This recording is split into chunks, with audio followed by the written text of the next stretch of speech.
YouTube. Today in the Naughty Librarian, I'm bringing you my end of October wrap-up.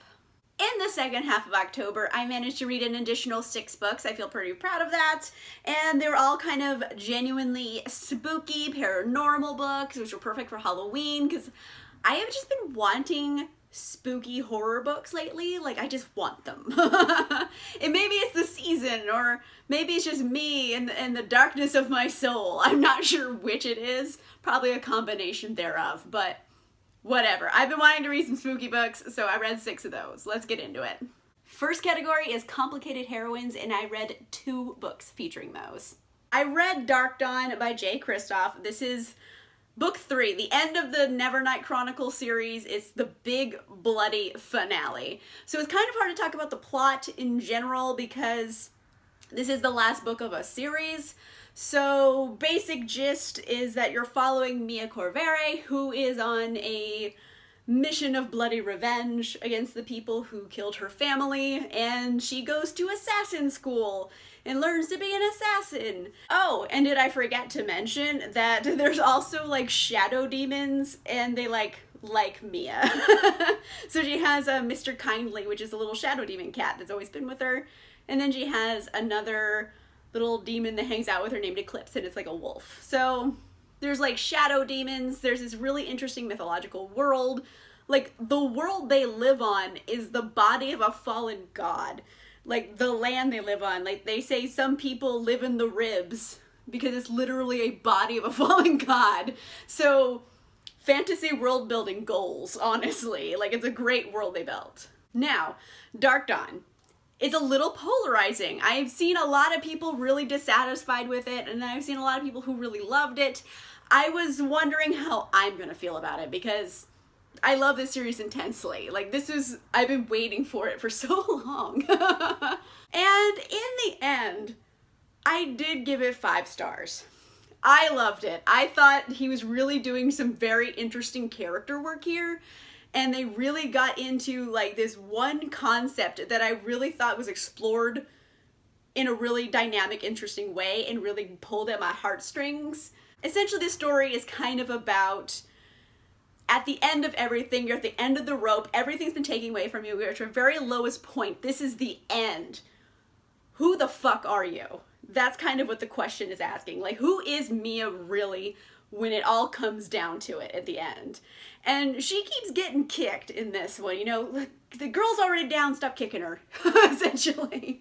But it's always like trying to find this inner well of strength that I think Mia didn't even know she really had. I mean, Mia's a badass assassin. She has a lot of swagger. She has a lot of physical strength. But I feel like this book is really more invested in her emotional strength rather than her brute force.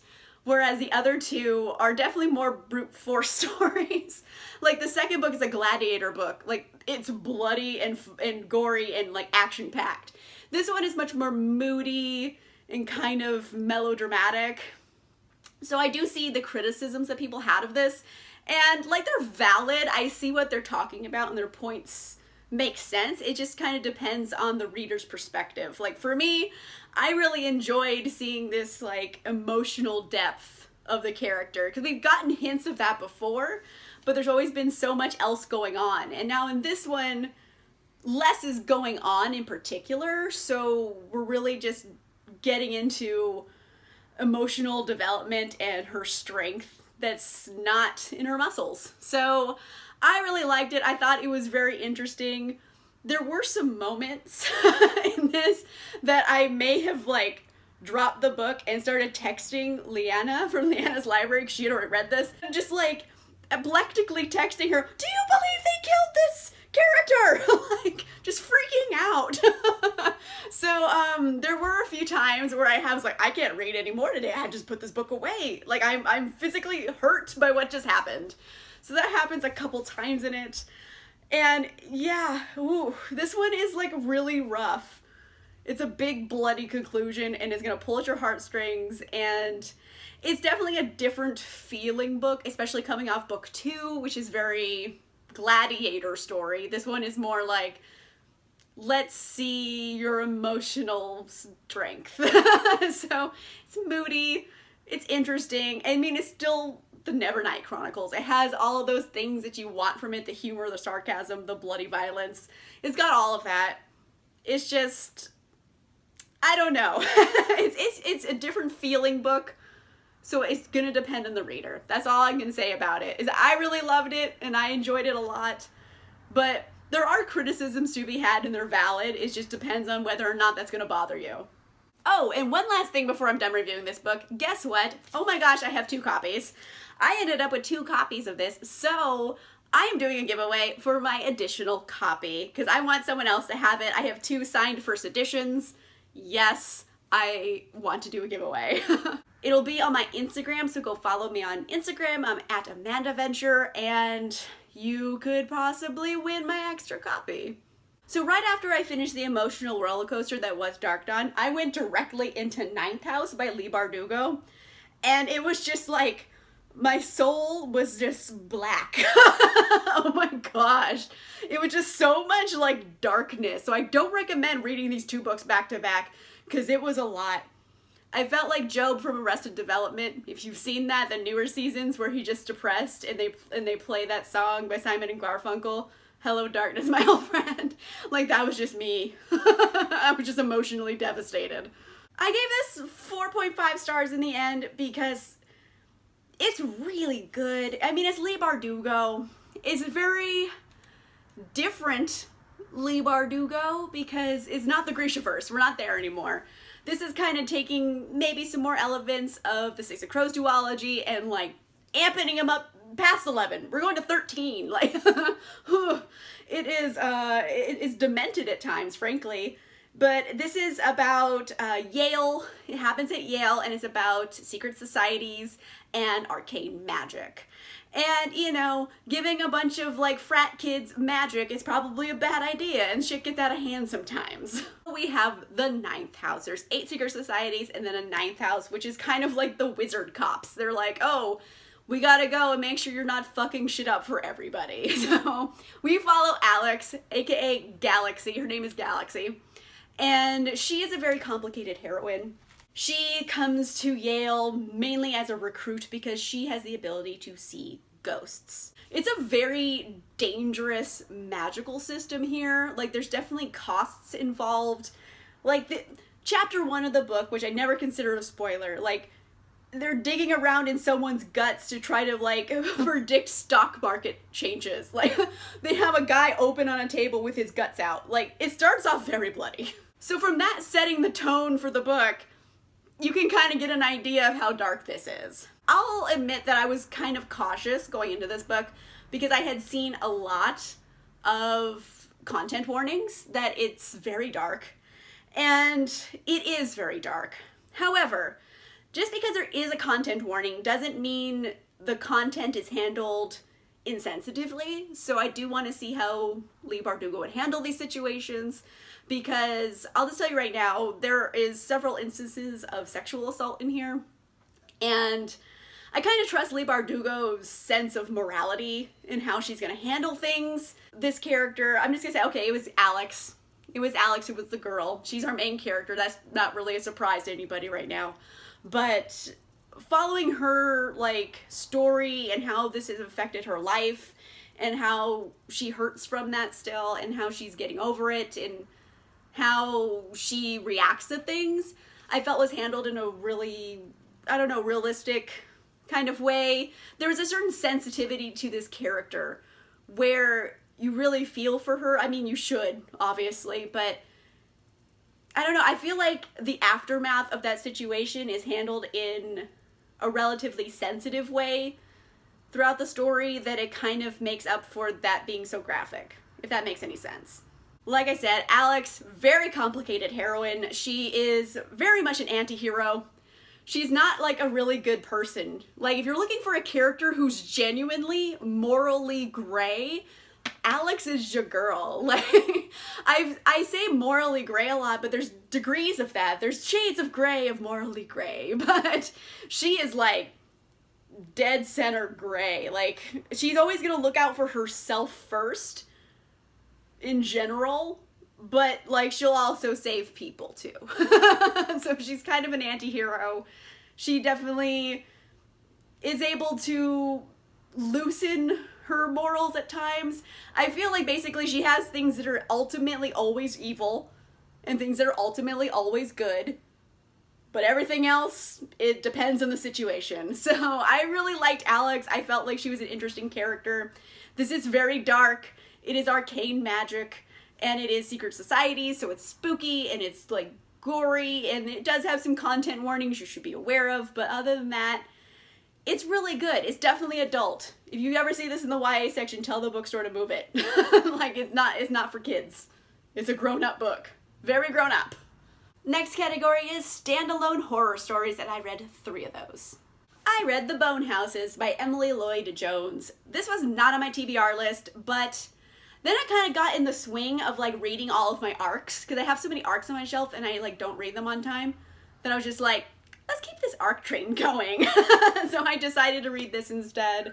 And I mean, Bone Houses, like, it's totally a Halloween pick. Had to read it. Overall, I gave it 3.5 stars. I did enjoy it. It is more, it's like a YA book. I would say it's not really an NA to a crossover book. It definitely could fit in the YA category. But, you know, there are zombies in it, so it appeals. We are following Rin in this. She is a 17-year-old grave digger, because that's how she supports her family. However, the thing about grave diggers in this town is that the dead don't always stay dead. So it is up to Rin to put these dead people back down because, oh no, the dead are up and walking about. And you could stop there and just have it be like a fantasy adventure story about this girl trying to save the world from zombies. Would have been fun. It seems cool. It has like kind of like Welsh mythology involved and the Welsh like fae and magic systems. There's a lot of words that seem Welsh in here, so it's got a lot of cool stuff. However, that's not kind of really what the story's about. Overall, it's more of an allegory about dealing with grief and loss. I feel like the big moral of this fairy tale story is that life goes on. And the fact that there is that moral of the story where you feel like this allegorical sense to it, it did make it kind of feel like a fairy tale, but like a really creepy one because there's zombies. And it's hard to review more because I don't want to give away spoilers about it, but it does have a lot of Welsh fae inspired magic, and it does have zombies, and it has like a plucky girl trying to protect her family, and there's like a dash of romance in there, but it's not the main point of the story, so it's almost kind of an afterthought. So it's definitely not really a romance, I'd say, but they threw in a dash, because, you know, what's a book without kissing? But yes, it just feels like a big old fairy tale fantasy moral story, and I really kind of dug it. I thought it was an interesting take on exploring the moral of the story, which is dealing with grief and loss and moving on after loss. So it had some moments where I thought the writing was very clever, and overall I liked it. It wasn't the best thing I've read. Personally, I just thought there was elements of the story that kind of slogged along. There's some pacing issues, but overall it was pretty fun. I enjoyed reading it. It has definitely some clever stuff. It makes me want to read another book by Emily Lloyd Jones. Like, I'd read one more book from her, because now I'm like intrigued by her humor. The humor kind of is like subtle and clever humor, and I'm like into that. So it does make me want to like experience more material from this author. So I recommend, you know, it is a YA book, so if you want something that appeals to maybe a much older audience, you might not get into it as much, but overall it's pretty good. I thought it was really cleverly written. Another book that was not on my TBR list at all is The 10th Girl by Sara Faring. But again, perfect Halloween book. It is gothic horror. It was an arc that I still haven't read, so I got that out of the way too. Killing it here. Like I said, it's gothic horror, and it takes place in like the 1970s in Argentina at this remote all-girls school. So in the background, you do have the 1970s Argentina issues, because there was a lot of political upheaval and riots and revolutions going on in the country at that time. It was very dangerous. So you have that sense of danger lurking in the background. But the bulk of the story does take place at this all-girls school. And this is definitely kind of gothic horror. It's very eerie, it's very creepy. We're following around this girl named Mavi, who is a new teacher at the school, and the girls are acting strange. And there's all these weird rules, like you're not allowed out of your bedroom after dark for reasons that they never tell you what is, apparently. But so something is rotten in the state of Argentina. So Mavi kind of starts exploring a bit and doing some investigation.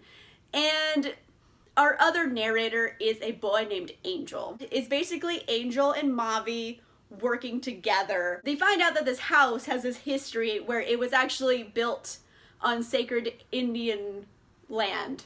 So you have gothic horror going on with this creepy mansion in a creepy location, and now you have Indian burial grounds. Like, it is just killing it with horror tropes. Love. And so the land is cursed. And basically this curse means that spirits can come, and the girls are getting possessed by spirits. So it's getting very creepy and very ghostly, and you're like, oh, how is this gonna pan out? Like, I'm wondering here. And then you get to like 80% of the way through the book. And this is where the book goes one of two directions, because people either love it or they hate it. It's a very polarizing book. Because at that 80% mark, there is a massive twist. Massive.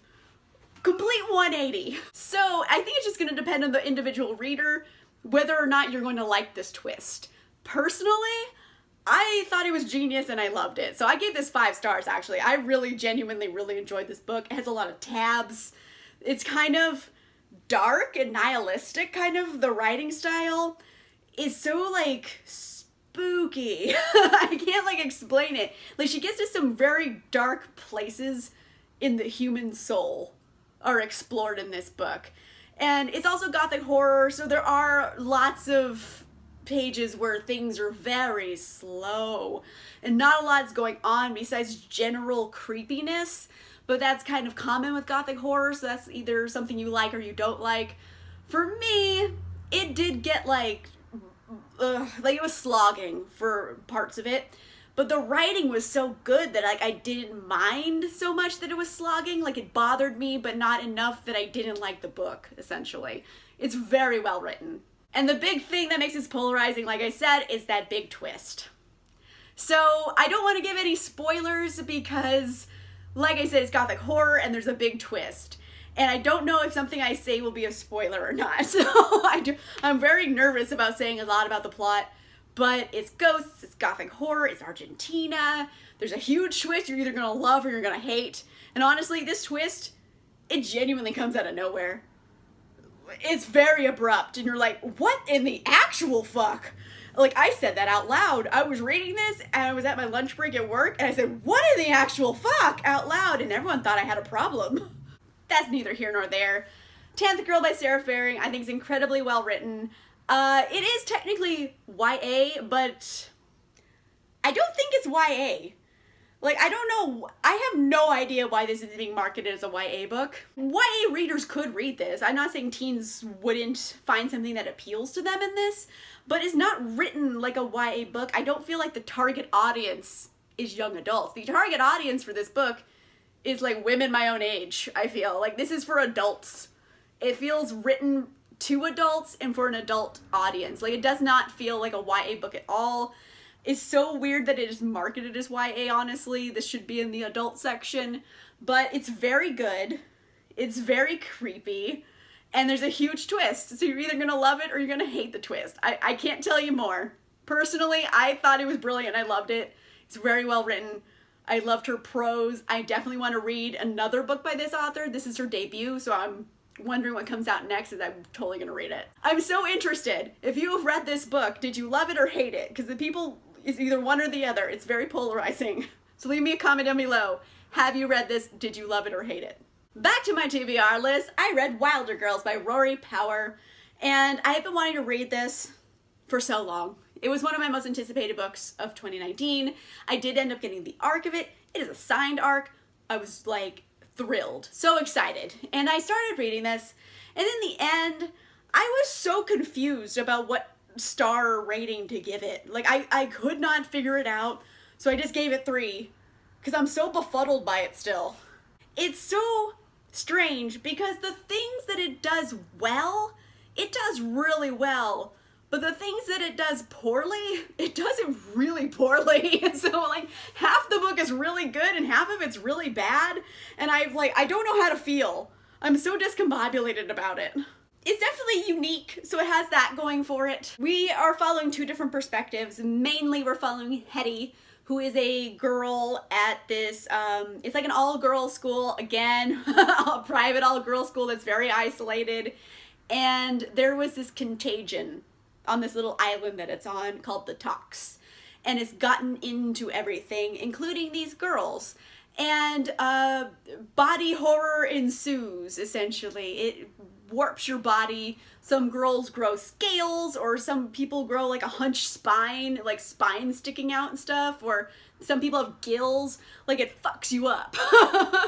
So if you're going this from a body horror perspective, it's killing it. I thought the body horror in here was great. It's all creepy and eerie and like unsettling, which I think is the point. It should be unsettling. And it's all these girls trapped at this school from the CDC because they're in quarantine because they all got something fucked up about them. And so it's also kind of getting a little like Lord of the Fliesy a bit. They do have adults and they are in school and they do have like rules. It's not like civilization is crumbling, but it's definitely kind of a every girl for herself kind of situation here. And the problem with Hetty is that she's just not very interesting as a character. I didn't particularly like her perspective, and most of the book is from her perspective. It was just like, who is this milquetoast person I am reading about? She is so dull as a character. What is that beeping? Sorry, there was a truck backing up and I could hear the beeping a lot. I don't know if you guys could hear the beeping. It's doing it again! There's a truck backing up and it's just beeping for everybody. Anyway, back to Wilder Girls. Hetty, I was talking about Hetty. She's just kind of boring as a character. I didn't feel like I was endeared to her. And for me as a reader, like, I need to know this character kind of immediately. Like, I want to get the feel of something I can root for this character. Even if it's a villain, I want something to like latch onto, and it needs to happen immediately. This is chapter 1, chapter 2 territory. So if you're not hooking me on this character in that amount of time, I'm not going to get into that character usually. You have to hook somebody, and Hetty does not have any hooks. She is very kind of ineffectual as a heroine, and that was like, this is the part of the book that's doing things poorly. There's another character who we have her perspective sometimes. I think it's more like a 70-30 kind of split. So 70% Hetty, 30% Bayat. And Bayat is super interesting. Bayat, like, they never say it, but I genuinely feel like she's a sociopath. And I like her thought process because her brain is creepy. Like, I liked reading from her perspective. Even though she's, like, not a nice person, you get the feeling. She's a very bad person who is good at fooling people into thinking she's a good person. But you read her perspective and there's something in it that hooks you immediately. So even though she's, like, a horrible person I should not be rooting for, like, I still root for her. I just wish Hetty was as interesting as Bayat, because Bayat has, you know, not the lion's share of this story. It's all Hetty and she's just a dullard. So yeah, if it had more Bayat, I think I would have liked this a lot more. I almost wish Bayat was the lead heroine in this. She's kind of just like the side character who gets her own perspective sometimes. But hot damn, Bayat, those chapters are sick. Those are really good. Like I keep saying, the things it does good, it does really good. And the things it does bad, it just does really bad. It's a weird situation to be in. I do want to end on a positive note. So one other thing this book does really good is write a horror story. Like, this is horrific.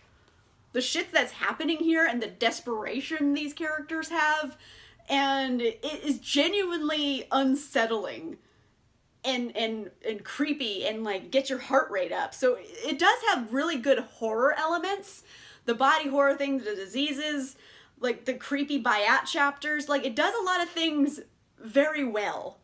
It's just the problem is the lion's share of this book is told from Hetty's perspective and she's just milquetoast. So, do I recommend? Yeah. Like, it's good, but it could have been better. I felt like there's things that could have been fixed and I would have liked it better, but the things it does well, it does very well. So I would give it a chance, I think. Last category is the Wicked Spirits Book Club, and the book of the month for October was Bitten by Kelley Armstrong. We all decided to have a werewolf extravaganza for our book of the month, and this one is definitely a werewolf extravaganza. This is about Elena. She is a werewolf who is unhappy about the fact she's a werewolf because she was bitten, hence the title. I don't want to get too much in detail about this because we are going to be doing a live show which will be on Brandy's channel, and I believe it's going to be on November 17th, 2019, and that is a Sunday at 9 a.m. Pacific time. So unless that changes, that is the date we picked for the live show. I'm telling you now. In the end, I gave it 4 stars, but realistically, it's more like 3.75 stars. Again, it does some really cool things with the werewolf genre because I've read a lot of werewolf porn in my day. It's kind of what I like. In this one in particular, the werewolves are legit monsters. They are monsters. They do monstrous things, and the way they think about the monstrous things they do it's a completely different thought process that I've ever read before. So that was fresh and interesting. It was interesting reading about these werewolves be actual monsters, because I read so many werewolf stories, you know, because they're gonna bang in it, so they're just really, I'm a misunderstood man, which is a lot of chest hair. So, no, these guys are monsters. It's great. But it also has like a lot of kind of problematic content, and I was like, am I supposed to like root for Elena? There are times where she's completely badass and I'm like, yeah, Elena, you give it to them, yeah. And I'm like into it. And then other times I'm just like, she's kind of also a piece of shit. I'm like, I don't like her at all. She's doing horrible things, but again, she's a monster, so it's like, what are you gonna do? So overall, it wasn't like my favorite thing I've ever read. However, it's a fresh enough take on werewolves that like I was interested enough that I might read book 2 just to see how the story goes. Because this one was like intriguing. I got my eye on it. But, you know, if I read book 2 and they step up their game, then hey, I have another series I can get into. But right now I'm a side-eyeing it with intrigue. I liked it, but it wasn't like the best. So many spooky books. It was good. I loved it. I've been so into spooky books lately. Like, I just one after another, just all spooky, creepy, paranormal books. I don't know what that says about me, but I'm like so into them right now that I also feel like I might get burnt out. So I gotta throw some palette cleansers in. That's why in my November TBR, I have a lot of little palette cleansery books, so I might throw those in because I don't want to get burnt out, because I've been reading a lot of genuinely good horror stories lately. Let me know in a comment down below, what was your favorite spooky book that you read this year so far? Because it's, you know, right after Halloween, we're all getting off that spooky kick. We all still have Halloween candy, maybe. I don't know your life, I'm not judging. But you probably read a spooky book, so let me know what that was in the comments down below, whether or not you loved it or hated it. Well, obviously I just asked what your favorite was, so never mind the hating part, but which one did you like the best?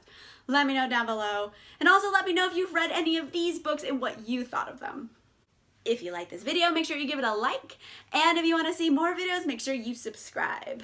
Also, go over to Instagram and follow me because I am doing a giveaway for my extra copy of Darkdawn, and I'd love to send it to someone who also wants to read it. All right, I will see you guys soon, so bye!